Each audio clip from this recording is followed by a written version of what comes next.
Dalawang sospek sa pananaksak arestado sa mabilis na hot pursuit operation sa Sorsogon City.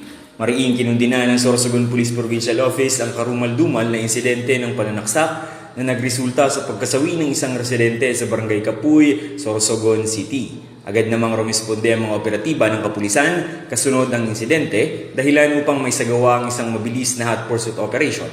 Nagresulta ito sa agarang pagkakaaresto ng dalawang sospek na pinaniniwalaang sangkot sa krimen. Ipinahayag ng Sorsogon Police Provincial Office na ang matagumpay na operasyon ay patunay ng kanilang tuloy-tuloy na pagsisikap na mapanagot ang mga lumalabag sa batas at maibigay ang hustisya para sa biktima at sa kanyang pamilya.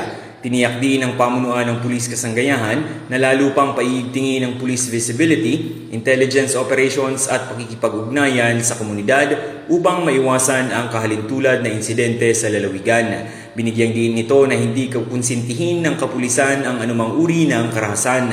Samantala, nagpapahatid ng pakikiramay ang Sorsogon PPO sa naiwang pamilya ng biktima at tiniyak ang patuloy na aksyon upang makamit ang hustisya. Hinikayat din ng publiko na manatiling mapagmatsyag at makiisa sa kapulisan sa pagpapanatili ng kapayapaan at kaayusan sa komunidad. Mula dito sa Sorsogon Police Provincial Office, ako po si Police Corporal Chris Gupela para sa Police News Network. At ito ang bagong PNP para sa bagong Pilipinas, serbisyong mabilis, tapat at nararamdaman.